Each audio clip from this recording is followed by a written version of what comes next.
अक्सर मेरे social media account पे एक सवाल यूजुअली कॉमन रहता है कि 12th के बाद में यूपीएससी की तैयारी कैसे करें। ये सवाल अपने आप में बहुत ज़्यादा लाजमी है। एक एस्पिरेंट जब 12th पास करता है तो कहीं ना कहीं उसके पास में बहुत ज़्यादा सवाल आ जाते हैं। अगर वो यूपीएससी की तैयारी के बारे में सोचता है तो how to start UPSC preparation अपने आप में एक लाजमी सवाल है उस एस्पिरेंट के लिए जो भी फर्स्ट ईयर में है या फिर सेकेंड ईयर में है। यूजुअली एस्पिरेंट के सवाल रहते हैं कि एनसीईआरटी को पढ़े या फिर नहीं पढ़े, न्यूज़पेपर पढ़े या फिर नहीं पढ़े, 3 साल के लिए क्या प्लान होना चाहिए, किस हिसाब से हम पढ़े, स्ट्रेटजी क्या होनी चाहिए। आपके बहुत सारे सवाल होते हैं। इस वीडियो को देखने के बाद में डेफिनेटली मैं आपको विश्वास दिलाता हूँ आपके लगभग सभी सवालों को आपको सोल्यूशन इस वीडियो को देखने के बाद में मिल जाएगा। इस वीडियो के अंदर मैं आपको कुछ एक ऐसी बातें भी बताऊँगा जहाँ तक मुझे उम्मीद है आपको वो पसंद नहीं आएगी, क्योंकि वो ऐसी बातें जो कि आपको सच्चाई से रूबरू करवाएंगी, फिर भी मैं उसको बताऊंगा। और इस वीडियो को देखने के बाद में डेफिनेटली आपको कुछ ना कुछ नया सीखने को मिलेगा, ऐसी मैं उम्मीद करता हूँ। तो चलते हैं, वीडियो को शुरू करते हैं। हेलो एवरीवन, नमस्ते India and wonderful welcome to civil aspirant. I hope आप सभी लोग काफ़ी बेहतरीन होंगे। My name is Mukesh Pograj and चलते हैं, वीडियो को कंटिन्यू करते हैं। तो चलते हैं, हम एक बार स्ट्रेटजी को देखते हैं। सबसे पहली बात, अगर आप मैं इस उम्मीद के साथ में इस वीडियो को बना रहा हूँ कि आप या तो फिर फर्स्ट ईयर में हैं या फिर आप सेकेंड ईयर में हैं।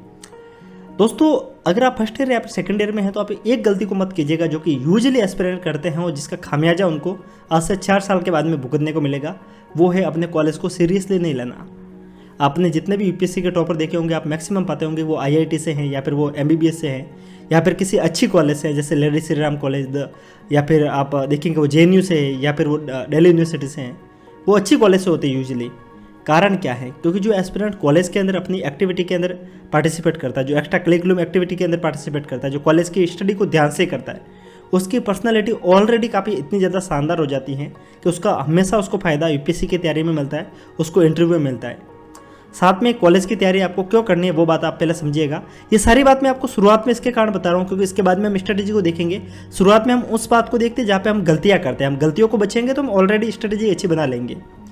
दोस्तों, कॉलेज हमारे लिए इंपॉर्टेंट इसके लिए क्योंकि कॉलेज हमको प्लान बी बना के देता है। प्लान बी क्या है? आप में से बहुत से एस्पिरेंट को लगता हो कि फर्स्ट अटैम्प्ट में आपका हो जाएगा, तो मैं आपको बता दूं, इस वीडियो को देखने वाले जितने भी एस्पिरेंट हैं सभी को यही लगता है कि उनका फर्स्ट अटैम्प्ट में हो जाएगा। इस वीडियो के ऊपर अगर 10,000 व्यू है तो 10,000 के 10,000 लोगों को यही लगता है। दोस्तों, ये प्रैक्टिकली पॉसिबल नहीं है। आपको इस बात को अपने दिमाग में लेके चलना है कि एक तैयारी के बाद में 1-2 अटैम्प्ट के बाद में अगर आपका नहीं होता है तो आपके पास में प्लान बी होना जरूरी है। प्लान बी के लिए आपको कहीं और जाने की जरूरत नहीं है। आपका जो कॉलेज है अगर उसके अंदर अगर आपकी डिग्री प्रोफेशनल रूप से हो रखी है तो प्लान बी आपका तैयार है। सो आपको प्लान बी के साथ साथ में यूपीएससी की तैयारी को शानदार करना है तो कॉलेज को तरीके से कीजिए, साथ साथ में अपन तैयारी को करते हैं। अब देखते हैं स्ट्रेटजी को शुरुआत कहाँ से करनी है। मैं उम्मीद करूँगा कि आप फर्स्ट ईयर में हैं। अगर आप सेकेंड ईयर में हैं तो आप इस स्टेप को सेकेंड ईयर में कीजिएगा, स्पीड को थोड़ा बढ़ा दीजिएगा। सबसे पहले आपको क्या करना है, जो सबसे बड़ी गलती जो मैं देखता हूँ वो ये है कि एस्पिरेंट सबसे पहले मार्केट जाएंगे, एनसीईआरटी को खरीद के लेके आएंगे, मार्केट जाएंगे, लक्ष्मीकांत को खरीद के लेके आ जाएंगे, स्पेक्ट्रम को खरीद के लेके आ जाएंगे, अपने घर पे बुक स्टोर खोल के रख देंगे। मुखर्जी नगर में एक कहावत बहुत ज़्यादा फेमस है, राजेंद्र नगर के आसपास में अगर जाएंगे तो कहा जाता है कि आपको कलेक्टर बनना है, बुक कलेक्टर नहीं बनना है। सो आप ध्यान रखिएगा, आपको बुक इकट्ठा करनी है, अभी से बंद करनी है। सबसे पहले आपको क्या करना है, कॉलेज को आपको तरीके से पढ़ते जाना है। एक न्यूज़पेपर खरीदिए, न्यूज़पेपर को पढ़ना शुरू कीजिए। अगर आपका मीडियम हिंदी है तो भी आप द हिंदू को पढ़िए, स्टार्ट कीजिए द हिंदू को पढ़ना। हो सकता है आपको समझ में नहीं आए, पर आपके पास में टाइम भी ज़्यादा है। आप 3 साल के अंदर आराम से सीखेंगे, आराम से पढ़ना सीखेंगे, आराम से समझना सीखेंगे। तो द हिंदू पढ़ना शुरू कीजिए। अब आपको क्या करना है, मार्केट जाना है, एनसीईआरटी को खरीदना है और एनसीईआरटी को पढ़ना शुरू करना है। ऐसा नहीं है कि आप मार्केट जाके एनसीईआरटी की सारी बुक एक साथ में उठा के लेके आ जाएंगे, पॉलिटी, हिस्ट्री, ज्योग्राफी, इन्वायरमेंट, ये इकोनॉमी सारी उठा के लेके आ जाएंगे। ऐसा कभी नहीं करना है। मार्केट जाना है, सबसे पहले आपको कोई एनसीईआरटी पढ़नी है। जो मेरे अनुसार जो सबसे बेस्ट है वो है पॉलिटी। इसके कारण अगर आप पॉलिटिकल साइंस के एनसीईआरटी को पढ़ते हैं तो आपको न्यूज़पेपर पढ़ने में काफ़ी ज़्यादा हेल्प होगी। और न्यूज़पेपर अगर आप पढ़ना सीख जाते हैं तो आपको बाकी सारे सब्जेक्ट समझ में आने लगती है। तो शुरुआत आप पॉलिटी के साथ में कीजिए, उसके बाद में आप इकोनॉमी को पढ़िए। यूजुअली एस्पिरेंट हिस्ट्री के साथ में करते हैं क्योंकि वो समझने में ईजी लगती है, लेकिन दोस्तों आप कोशिश कीजिए कि शुरुआत आप पॉलिटी के साथ में करें ताकि आपके लिए बाकी चीज़ों को पढ़ना ईजी रहे। हम बात कर रहे थे फर्स्ट ईयर के ऊपर। फर्स्ट ईयर में हमको क्या करना है, एनसीईआरटी को समझना है, न्यूज़पेपर को पढ़ना है, कॉलेज को तरीके से करना है। इसके सिवा आपको एक सेकंड थिंग कुछ भी नहीं करनी है। इसके सिवा आपको कुछ करना है तो वो मेरा मानना ये है कि आप एक काम कीजिएगा, आप टॉपर्स के ब्लॉग पढ़ना शुरू कीजिए। आपको फर्स्ट ईयर से ही टॉपर्स के ब्लॉग पढ़ने हैं। ब्लॉग इसके लिए पढ़ने हैं क्योंकि अगर आप ब्लॉग पढ़ेंगे तो आपको इस चीज़ समझ में आएगी कि टॉपर्स किस हिसाब से पढ़ते थे, टॉपर्स के पढ़ने की स्ट्रेटजी क्या होती थी। यूजुअली हम क्या करते हैं कि किसी कोचिंग की किसी टॉपर्स का वीडियो देखने लग जाते हैं।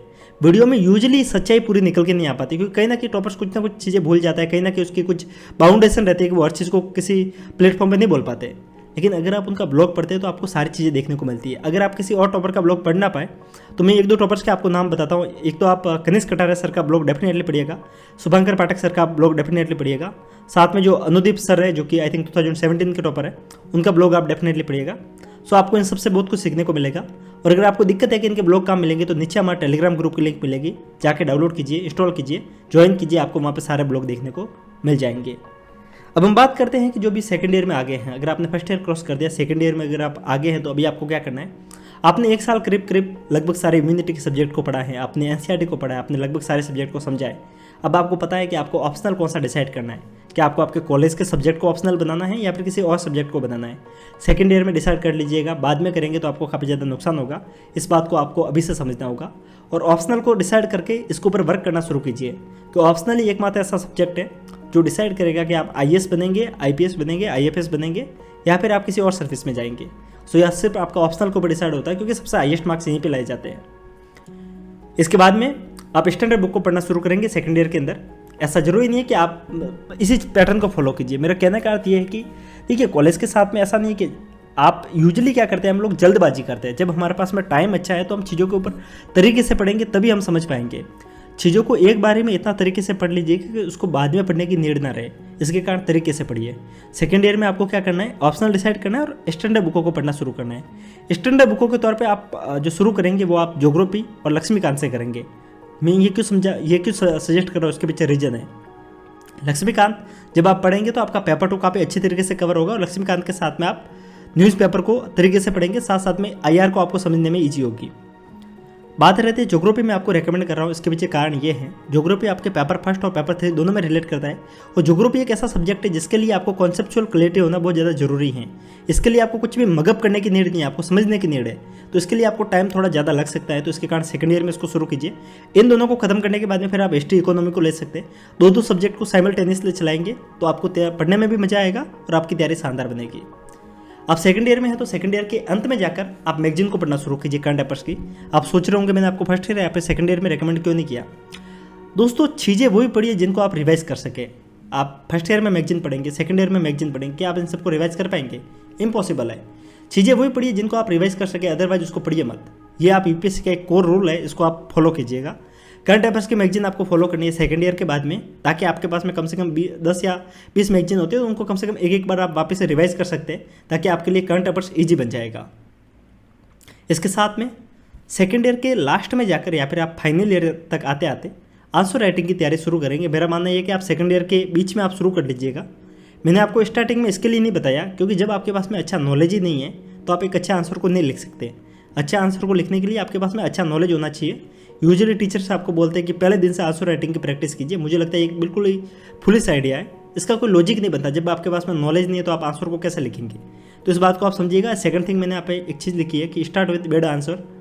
कारण ये है कि जब आप आंसर लिखेंगे आपको लगेगा कि आप बहुत बेकार लिख रहे हैं, लेकिन हर एस्पिरेंट ऐसे ही लिखता है, उसके साथ में आपके अंदर सुधार आएगा। तो शुरुआत में बुरा आंसर लिखेंगे, फिर ही अच्छा आंसर बनेगा। और मैं आपको विश्वास दिलाता हूँ, इस वीडियो को देखने वाले जितने भी एस्पिरेंट हैं उनमें से 90% एस्पिरेंट इसको फॉलो नहीं करेंगे, 90% एस्पिरेंट फॉलो नहीं करेंगे और वो कभी कुछ बन नहीं पाएंगे। जो 10% है जो इसको फॉलो करेंगे, डेफिनेटली आपके नाम के आगे आईएएस या फिर आईपीएस डेफिनेटली लग जाएगा। दोस्तों, एक प्रॉपर प्लानिंग के साथ में चलेंगे तो आपका यूपीएससी का प्रीलिम्स निकलेगा, अदरवाइज नहीं निकलेगा।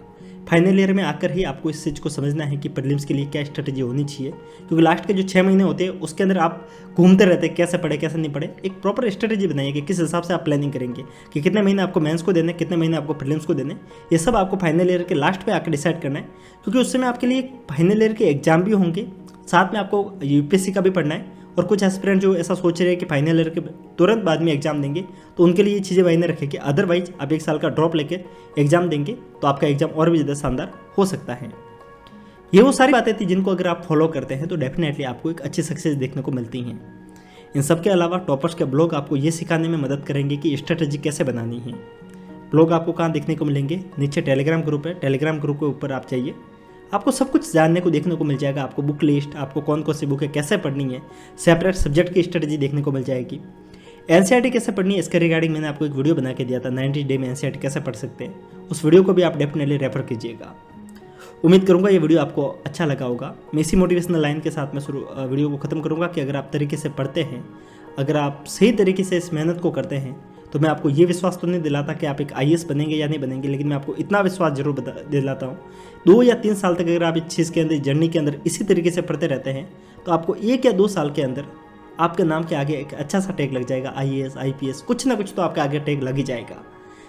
इसके लिए आपको करना क्या है, सिर्फ एक मोटिवेशनल तरीके से पढ़ना है, अपनी तैयारी को शानदार तरीके से फिनिश करना है और अपने मोटिवेशन को बरकरार रखना है। मिलते हैं ऐसे ही किसी इन्फॉर्मेटिव वीडियो के साथ में। ये वीडियो कैसा लगा एक बार कमेंट करके बताना, अपने दोस्तों के साथ में शेयर करना, जो स्टूडेंट UPSC की तैयारी करना चाहते हैं, जो भ्रम में हैं, उनको एक बार यथार्थवाद में लाना। और इसी वीडियो को मैं यहीं पे ख़त्म करता हूँ। उम्मीद करूँगा आपको पसंद आया होगा। हंसते रहिए, मुस्कुराते रहिए, साथ साथ में पढ़ते भी रहिए। फिर मिलते हैं, तब तक के लिए जय हिंद।